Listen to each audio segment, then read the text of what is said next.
Live from Buckingham Palace, as you can see, a big motorcade going on behind us. We're right in the heart of this as our countdown to the coronation continues with Prince Harry's biographer, Angela Levin. And in an extraordinary revelation today that will rock the Sussexes to their core, it's been reported the late Queen grew so exasperated with the vile behaviour of Harry and Meghan that she described the Duchess of Sussex's, wait for it, evil, during a Balmoral drinks reception last year. Now, that bombshell claim was made in an article by Spectator staff writer Cara Kennedy, with a royal source sensationally telling her everybody's eyebrows hit the ceiling. It was out of character for the Queen to use such a word as evil to describe Meghan, but she saw straight through her. It was a startling sentence to hear from the most forgiving woman on earth. The source added to The Spectator, at the drinks before the dinner, a small group were talking to the monarch, and she explained that Harry meeting Meghan had become a complete catastrophe. By this point, we all knew the Queen's health was in decline and she had months left. She seemed regretful about how things had panned out. So, Angela Levin, firstly, delightful to have you with us here for this special celebration at Buckingham Palace. There's a brilliant excitement in the air. But, wow, this was a bombshell from Cara Kennedy of The Spectator today. What do you make of it? Do you think the Queen, the late Queen, did feel that way about Meghan? I think that she was obviously exasperated by her. I think she tried very hard. She saw that she would have a great future, that she could go and help with the Commonwealth. It would be ideal, spread the colour of the royal family. So for her to say this, if it's absolutely true, and I think it wouldn't get published if it wasn't, then it's dreadfully sad for her. She adored Harry. They had the same sense of humour. They were very close. And she knew that he was vulnerable. And so she wanted to really help him. And though to feel that, she only wanted him to be happy and get married. He was longing to get married. So, you know, she's saying what a lot of other people have felt for quite a long time. If you see her picture when they were getting married, you look at her and you see there's no smile, there's no excitement there.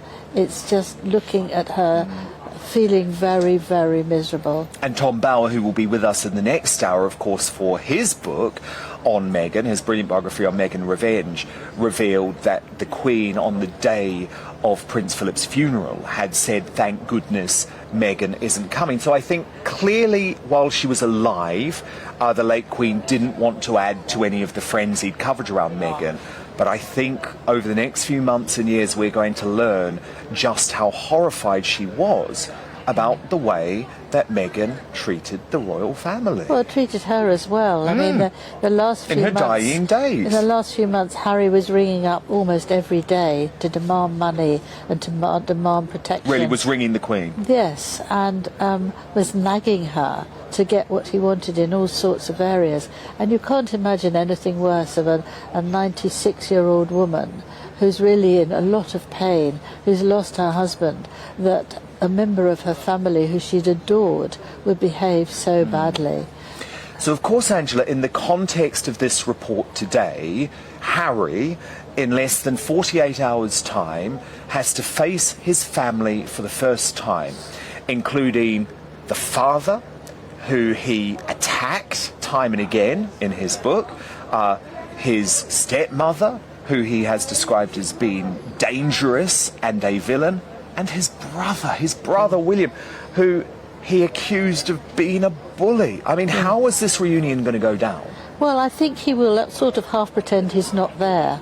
I don't think he wants to accept the reality of it. So autopilot almost. So yes, so he will come, but I think him going immediately and catching a plane back is actually a snub and a very appalling thing to do, because I worked out he couldn't get there till 8 p.m.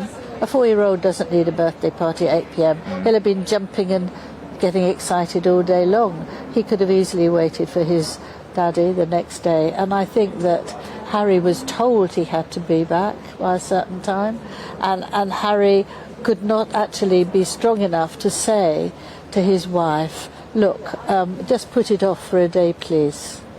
I know. What is really interesting, though, is the fact that they've sent out their little lap dog, you know, this odd little bloke, Omid Scobie. I've seen him walking all around here tonight, you know, because he's the person who speaks for Harry and Meghan now, and to try and blame Buckingham Palace for all of this and paint Harry as some sort of hero for coming. Yeah, I've never heard such nonsense as to him to say, well, they had to wait quite a while before they were invited. Well, the invitations came out ages ago, and we read in the papers that Harry and Meghan had that save the day. So that's complete nonsense. In any case, he could have rung up and had a chat. He's supposed to be talking to his father, obviously he's not. And his father would say, of course I want you. He doesn't need anything else. It's not a great thing. He doesn't have to see the invitation. He just has to hear those words. But we have seen over the last 2 years or 3 years that it's never their fault. No, it's neither of their fault. Saint Harry and Meghan, remember? It's always, Saint Harry and Meghan. It's always other people's fault. Big report in the Daily Telegraph today saying yet again that William wants nothing to do with Harry on this trip. Is that your understanding? Yes, absolutely. He's furious with him.